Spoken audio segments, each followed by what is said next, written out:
नमस्कार, आवाज समाचार में आपका स्वागत है। आपके साथ मैं हूं विपिन भट्ट, लेकर हाजिर हैं ताज़ा तरीन आवाज समाचार, जहां आपके लिए अपडेटेड और ताज़ा खबरें। सबसे पहले इस वक्त की हेडलाइंस। शूटिंग में भारत का शानदार बुधवार, 25 मीटर और 50 मीटर में जीता गोल्ड। मेंस स्किट में अरनजीत ने दिलवाया पहला सिल्वर। सितंबर सीरीज एक्सपायरी से पहले बाजार में आई रिकवरी। 6 दिनों की गिरावट के बाद बाजार बढ़त पर बंद। मिड और स्मॉल कैप में भी खरीदारी। सेंसेक्स 173 तो निफ्टी 52 अंक चढ़े। बाजार में ट्रेडिंग के घंटे बढ़ाने पर सेबी का अभी कोई फैसला नहीं। सूत्रों के मुताबिक सेबी ने पहले एक्सचेंजों से सिस्टम तैयार करने को कहा। रॉयटर्स के हवाले से खबर। भारत को दुनिया का ग्रोथ इंजन बनाना चाहते हैं। वाइब्रेंट गुजरात समिट के 20 साल के जश्न पर पीएम मोदी का बयान। कहा, वाइब्रेंट समिट का बीज आज बना एक विशाल पेड़। One, we told the Canadians that this is not the government of India's policy. If you have something relevant, let us know. We are open to looking at it. Khalistani आतंकवादी निज्जर की हत्या पर कनाडा को विदेश मंत्री जयशंकर की खरी खरी। कहा, भारत नहीं करता ऐसे काम। ठोस सबूत तो भारत किसी भी जांच के लिए तैयार।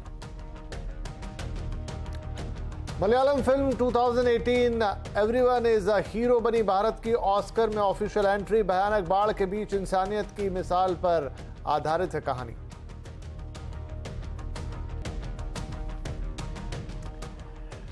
एशियन गेम्स के चौथे दिन की शुरुआत भारत के लिए शानदार रही है। सुबह सुबह पहले 25 मीटर पिस्टल के रैपिड फायर में भारतीय शूटिंग टीम ने गोल्ड मेडल जीता। फिर अब 50 मीटर राइफल इवेंट में सिफत कौर ने गोल्ड मेडल पर कब्जा जमाया है। ये भारत का 5वां गोल्ड मेडल है।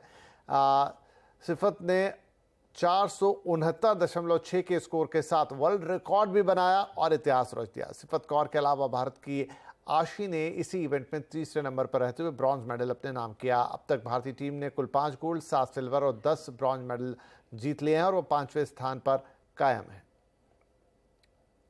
We will celebrate. Whole India will celebrate. It's a proud moment for all of us. So yeah, amazing. That feeling is amazing. कि वो नेशनल एंथम इंडिया का चले और किसी और की कंट्री में चले तो सबसे ज्यादा अच्छा लगता है। काफ़ी अच्छी फीलिंग है। So I am the only one right now जिसके पास एशियन गेम्स के 3 मेडल हो चुके हैं। So it's a hattrick and I am really happy for it. इधर पुरुषों को स्कीट इवेंट में भी भारत ने आज इतिहास बनाया। एशियन गेम्स के इतिहास में पहली बार किसी भारतीय ने स्कीट सिल्वर मेडल हासिल किया है। अरनजीत सिंह ने 58 का स्कोर करने के साथ सिल्वर मेडल पर कब्जा किया। इससे पहले स्कीट टीम इवेंट में भारत को ब्रॉन्ज मेडल मिला था। अब तक भारत को एशियन गेम्स में कुल 22 मेडल मिल चुके हैं, जिसमें 5 गोल्ड है। मेडल टैली पे एक नजर डालते हैं। देखिए, 70 गोल्ड, 39 सिल्वर और 16 कांस्य पदकों के साथ कुल 125 पदक बनाते हुए चीन पहले नंबर पे है। उसके बाद है दक्षिण कोरिया, फिर है जापान और भारत इस वक्त 6वें स्थान पर है, जहां पर उसके पास 5 गोल्ड मेडल, 7 सिल्वर मेडल और 10 ब्रॉन्ज मेडल के साथ 22 की कुल संख्या है और 6वें स्थान पर भारत ने अपना कब्जा बना रखा है। और अब बात करते हैं बाजार की। वहां से भी अच्छी खबर आज आई, क्योंकि 6 दिनों की गिरावट पर ब्रेक लगा है। सितंबर सीरीज एक्सपायरी के पहले बाजार में रिकवरी देखने को मिली। इसी के साथ बाजार हर निशान पर भी बंद हुआ। आज सेंसेक्स 173 अंक चढ़कर 66,119 पर पहुंचा, तो निफ्टी 52 अंक चढ़कर 19,716 पर बंद हुआ। आज सबसे ज्यादा तेजी हमने फार्मा, एफएमसीजी, रियल्टी और पीएसयू शेयरों में देखी। वहीं आईटी एनर्जी इंडेक्स में भी आज हल्की बढ़त देखने को मिली। बाजार को देखते हुए लगता है कि अभी आईटी में बहुत ज्यादा रिटर्न की उम्मीद नहीं है, मगर लंबे वक्त के लिए एक सेक्टर अच्छा कर सकता है, ये कहना है मार्केट एक्सपर्ट दिलीप भट्ट का। उन्होंने कहा कि वे अभी फार्मा शेयरों पर बुलिश हैं और ये 4-5 साल में अच्छा मुनाफा दे सकते हैं। अगर आपके पास आपका जो ओवरऑल पोर्टफोलियो की जो आप बात करते हैं, उसमें यहां से आईटी बहुत अच्छा रिटर्न देके जाएगा, ये मानना जरा डिफिकल्ट है, क्योंकि इसका भी एक डिसेंट टर्न आ चुका है और अभी भी विजिबिलिटी आनी बाकी है।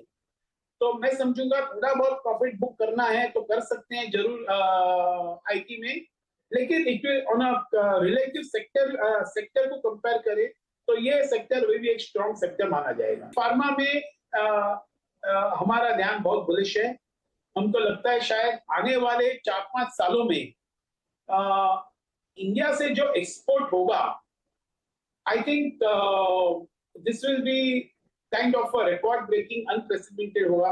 हम देख रहे हैं कि it is not China plus, लेकिन यूरोप प्लस वन फैक्टर है जो प्ले आउट हो रहा है, और this will give good opportunities to a lot of Indian companies.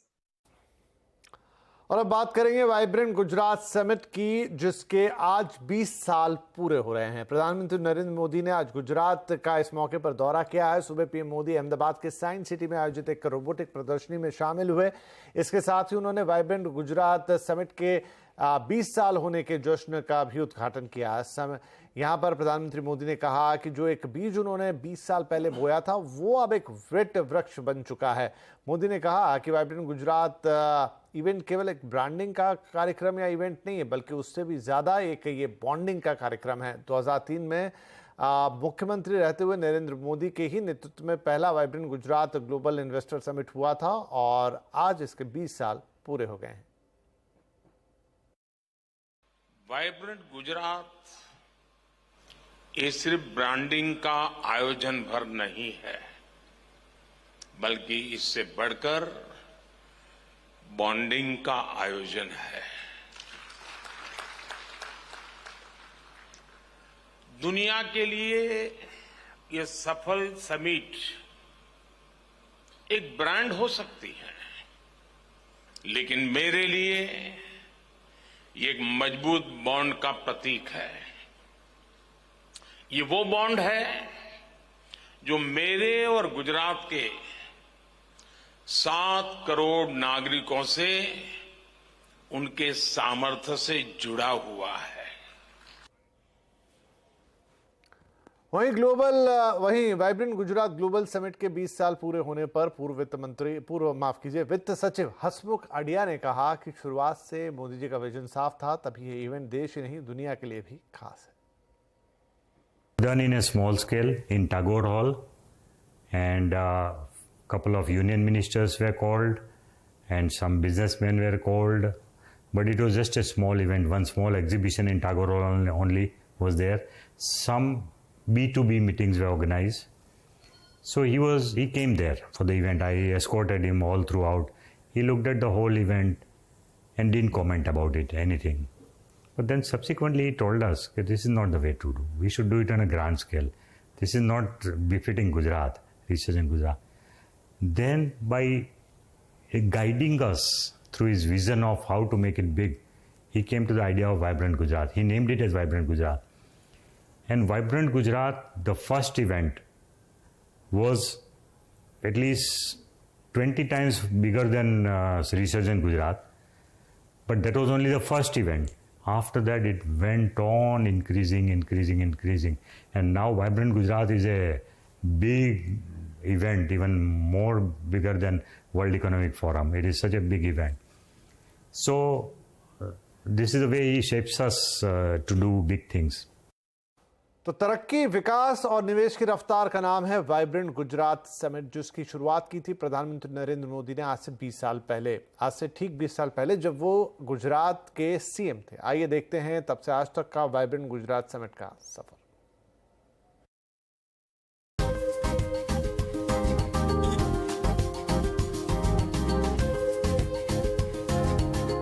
तरक्की, विकास और निवेश की रफ्तार का नाम है वाइब्रेंट गुजरात, जिसकी शुरुआत की थी प्रधानमंत्री नरेंद्र मोदी ने ठीक आज से 20 साल पहले, जब वो गुजरात के सीएम थे।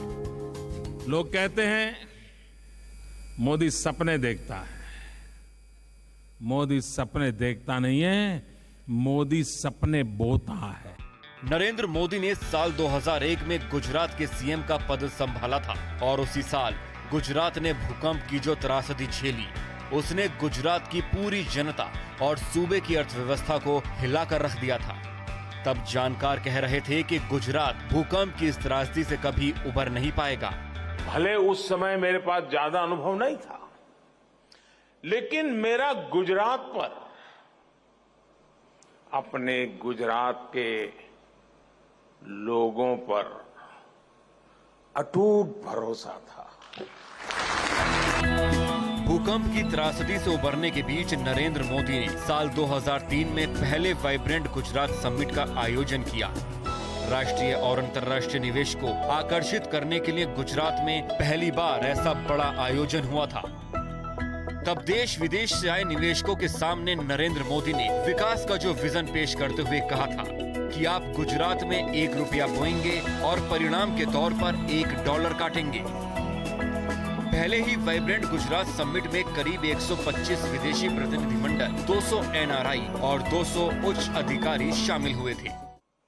2003 में इस समिट में सिर्फ गिनती भर देशों का पार्टिसिपेशन था। आज 135 देश इसमें पार्टिसिपेट करते हैं। साल 2005 में हुए दूसरे वाइब्रेंट गुजरात समिट में 94,357 करोड़ का निवेश हुआ, जिसने उस साल गुजरात को इंडस्ट्रियल निवेश में टॉप पर पहुंचा दिया था। 2007 में हुए वाइब्रेंट गुजरात समिट के दौरान भारत के टॉप बिजनेसमैन मुकेश अंबानी और रतन टाटा ने गुजरात में बड़े निवेश का ऐलान किया। 2009 के वाइब्रेंट ग्लोबल समिट में गुजरात ऑटोमोबाइल सेक्टर में नए सेंटर के तौर पर उभरा। इसके बाद हुआ साल 2011 का वाइब्रेंट गुजरात का आयोजन, जिसने निवेश में अपने सारे पुराने रिकॉर्ड तोड़ डाले। Vibrant Gujarat global investor summit 2011 total investment is 20,83,000 crore rupees. 2014 में देश को विकास का गुजरात मॉडल देने वाले नरेंद्र मोदी प्रधानमंत्री बने। मोदी गुजरात से दिल्ली पहुंचे, लेकिन मोदी ने गुजरात के विकास के सपने को पूरा करने के लिए जो मॉडल बनाया वो आज भी गुजरात में एक्टिव है। वाइब्रेंट गुजरात समिट पर वेल्सपन ग्रुप के बीके गोयनका का क्या कहना है, आइए आपको सुनाते हैं। नहीं, हमारे बड़े प्लान्स हैं आगे। अभी जो सिंटेक्स एक्वायर करने के बाद पूरा प्लास्टिक में और वाटर टैंक्स में एक बड़ा निवेश करने जा रहे हैं। उसके अलावा न्यू एनर्जी को हम देख रहे हैं और कई चीज़ें और भी हम कर रहे हैं टेक्सटाइल में, जो आगे हम अभी शॉर्टली अनाउंस करेंगे। तो क्या 2024 में भी जो अब तक आपने निवेश का अनाउंस किया उसको इम्प्लीमेंट किया, वो 24 में भी देखने को मिलेगा? 24 में मेरे हिसाब से उसे ज़्यादा देखने को मिलेगा। और आज जो देश की स्थिति है और जो पूरे देश को पूरा वर्ल्ड देख रहा है, अगर हम लोगों ने अगर इसको ग्रोथ में पार्टिसिपेट नहीं किया तो will miss the big opportunity. Gym portal पर रजिस्टर्ड सेलर्स को 10 मिनट में कोलेटरल फ्री सस्ता लोन मिलेगा। ये सुविधा इस साल के अंत तक शुरू हो सकती है। जिम के सीईओ पीके सिंह के खास बातचीत की हमारे संवाददाता आलोक प्रियदर्शी ने। सरकारी खरीद पोर्टल जेम पर रजिस्टर्ड एमएसएमई सेलर्स को अब इंस्टेंट लोन मिल सकेगा। हमारे साथ बातचीत करने के लिए मौजूद हैं जेम के सीईओ श्री पीके सिंह जी। सर, जो जेम सहायक 2 वर्जन 2 है, उसके क्या फीचर्स हैं और ये जो 10 मिनट में इंस्टेंट लोन देने की फैसिलिटी है, उसकी डिटेल्स क्या है, कब से ये शुरू हो पाएगा? देखिए, पहले जेम सहाय 1 था, वो पायलट फेज में हमने किया था स्टार्ट।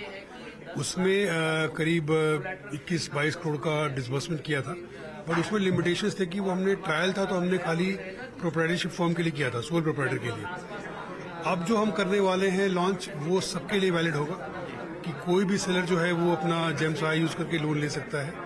तो उसका जो हमारा बनाएगा ये सर्विस को, उसका चयन हो चुका है और 3 अक्टूबर को उसको हम ऑर्डर दे देंगे। डेवलपमेंट टाइम करीब 2.5 महीना लगेगा, तो बाय दिसंबर एंड ये जो फंक्शनैलिटी है जेम सहाय 2 की वो चालू हो जाएगी, जिसके माध्यम से इस बार जेम सहाय 2 में हम समझ पा रहे हैं कि लेंडर साइड में भी ज्यादा बैंक्स आएंगे। पहले जब जेम सहाय 1 में मोस्टली एनबीएफसीज थे और एक आधा बैंक थे। इस बार हमें पूरा विश्वास है कि जिस तरह हम डेवलप कर रहे हैं इसको और जो हम अपॉर्चुनिटी देंगे बैंक्स को भी, तो पब्लिक सेक्टर बैंक्स भी आएंगे, प्राइवेट सेक्टर बैंक्स भी आएंगे, एनबीएफसीज तो रहेंगे। और जो रेट ऑफ इंटरेस्ट था, जो हमने जेम सहाय 1 में दिखाया कि करीब 14.7% के आसपास आ रहा था शॉर्ट टर्म लोन का, वो with participation of public sector bank हम उसको 10% या उसके नीचे तक ले आ पाएंगे। बैंक के लिए भी अपॉर्चुनिटी है कि उनको उतने सारे वेरीफाइड सेलर्स मिल रहे हैं जिसको वो लोन दे पाएंगे, और लोन बहुत ही सेफ रहेगा बिकॉज वो जेम ऑर्डर पे मिलेगा और कोई कोलैटरल नहीं है। यहाँ पर लेंगे हम एक छोटा सा ब्रेक, उसके बाद कुछ और बड़ी खबर। Welcome back. आप देख रहे हैं आवाज समाचार और कुछ और खबरें। बीजेपी ने विधानसभा चुनाव की तैयारियां तेज कर दी हैं। एमपी के बाद राजस्थान में भी बीजेपी की लिस्ट जल्द ही जारी हो सकती है। आज शाम गृह मंत्री अमित शाह और बीजेपी के अध्यक्ष जेपी नड्डा जयपुर पहुंच रहे हैं। दोनों नेता आज और कल सुबह बीजेपी नेताओं के साथ बैठक करेंगे। आज रात 8 बजे बीजेपी कोर कमेटी की बैठक होगी। बैठक में विधानसभा चुनाव के लिए टिकट के बंटवारे को लेकर चर्चा होने की उम्मीद है। हाल ही में संपन्न हुई बीजेपी की परिवर्तन यात्रा के दौरान मिले फीडबैक को लेकर भी बैठक में चर्चा की जाएगी। 2024 का लोकसभा चुनाव जैसे जैसे नजदीक आ रहा है, चुनावी गहमागहमी भी बढ़ती जा रही है। एनडीए और इंडिया गठबंधन में जोर आजमाइश बढ़ गई है।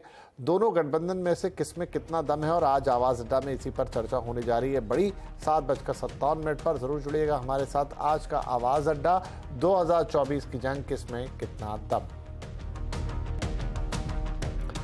भारत और कनाडा में तनातनी के बीच विदेश मंत्री एस जयशंकर ने दो टूक कह दिया है कि निज्जर के मामले में भारत ने कनाडा को बताया है कि इस तरह के काम भारत नहीं करता है।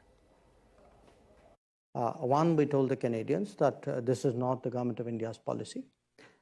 Two, we told the Canadians saying that, look, if you have something specific, if you have something relevant, let us know. We are open to looking at. In the last few years, Canada actually has seen a lot of organized crime, relating to, the secessionist forces. Khalistani आतंकवादियों और gangsters के connection के खिलाफ NIA ने आज एक बड़ा action लिया है। देश के 6 राज्यों में एनआईए ने बड़ी कार्रवाई की है। पंजाब, हरियाणा, राजस्थान, दिल्ली, एनसीआर, उत्तराखंड और यूपी में एनआईए ने 51 जगहों पर छापे मारे हैं। हरियाणा के रोहतक में एनआईए गैंगस्टर हिमांशु के घर पर पहुंची, जिस पर विदेश से गैंग चलाने का आरोप है। राजस्थान के श्रीगंगानगर में खालिस्तान से संबंध के आरोप में एक छात्र नेता के घर पर भी छापेमारी की गई। पंजाब के फिरोजपुर में एनआईए ने आतंकी अर्शदीप डल्ला के करीबी को गिरफ्तार किया। सूत्रों के मुताबिक विदेश में बैठे खालिस्तानी और गैंगस्टर भारत में ओवरग्राउंड वर्कर को हवाला चैनल से ड्रग्स और हथियार के लिए फंडिंग कर रहे हैं। इधर मणिपुर में राज्य सरकार ने अगले 6 महीने के लिए आर्म्ड फोर्स स्पेशल पावर्स का विस्तार कर दिया है। अक्टूबर से लगभग पूरा राज्य आसपा के दायरे में होगा। इसमें राज्य के ज्यादातर पहाड़ी इलाके शामिल है। हाल में जुलाई से लापता 2 छात्रों की डेड वाली तस्वीरें वायरल हुई थी। इसके बाद से मणिपुर में फिर से अशांति शुरू हो गई। मणिपुर की सड़कों पर हजारों छात्र प्रदर्शन के लिए उतर चुके हैं। 5 दिन से राज्य में मोबाइल इंटरनेट की सेवाओं को बंद रखा गया है। मलयालम फिल्म 2018 या 2018 को भारत की तरफ से ऑस्कर एंट्री के लिए चुना गया है। द केरल स्टोरी हिंदी में बनी यह फिल्म द रॉकी और रानी की प्रेम कहानी, Mrs Chatterjee versus Norway, Balgam जो कि एक तेलुगु मूवी है, वाल्वी जो कि एक मराठी पिक्चर है, साथ ही बापल्योक जो कि एक और मराठी मूवी है, और 16 अगस्त 1947 जो कि एक तमिल पिक्चर है, समेत 22 फिल्मों को पछाड़कर मलयालम की फिल्म 2018 ऑस्कर के लिए चुनी गई है। फिल्म साल 2018 में केरल में आई बाढ़ की रूह कंपा देने वाली कहानी पर बेस्ड है और फिल्म में प्राकृतिक आपदा पर इंसानी जीत को दिखाया गया है। टीम इंडिया और ऑस्ट्रेलिया के बीच तीसरा वनडे मैच की सीरीज का अंतिम मुकाबला आज राजकोट में खेला जा रहा है। ऑस्ट्रेलिया की टीम ने आज टॉस जीतकर बैटिंग करने का फैसला लिया। टीम ने 7 विकेट के नुकसान पर 50 ओवर में 352 रन का स्कोर खड़ा किया है।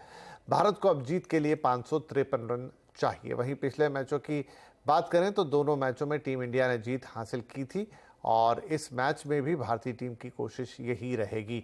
भारतीय टीम ये मैच जीतती है तो ऑस्ट्रेलिया के खिलाफ एक ऐतिहासिक रिकॉर्ड भी कायम करेगा। पहली बार होगा कि भारत किसी श्रृंखला में, वनडे श्रृंखला में क्लीन स्वीप के साथ जीतेगा ऑस्ट्रेलिया के खिलाफ। और अब बात करते हैं कंज्यूमर अड्डा की। तो जी जनाब, त्योहारों का सीजन शुरू हो चुका है। आगे आने वाले वक्त में काफ़ी सारी छुट्टियां आ रही हैं, तो घूमने फिरने के भी कई मौके बनेंगे। आज विश्व पर्यटन दिवस भी है, तो इसी मौके पर हम आपके लिए छुट्टियों में टूर की तैयारियां करवाएंगे। तो ज़रूर जुड़िए आज हमारे साथ कंज्यूमर अड्डा में।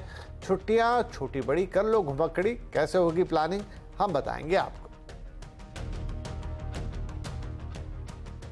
और अब बात गणेशोत्सव की।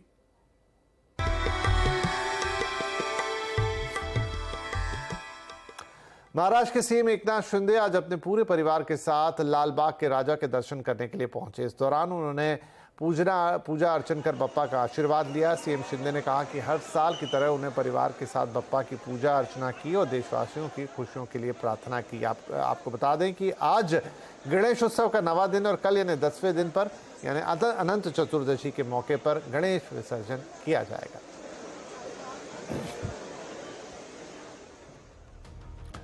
बुलेटिन में फिलहाल इतना ही, लेकिन 6 बजे आपसे फिर मुलाकात होगी। इनफैक्ट 5:57 पर आशिक कंज्यूमर अड्डा में, जहां पर बात होगी छुट्टियों में घूमने फिरने की प्लानिंग की। तो जरूर जुड़ेगा हमारे साथ। तब तक के लिए नमस्कार।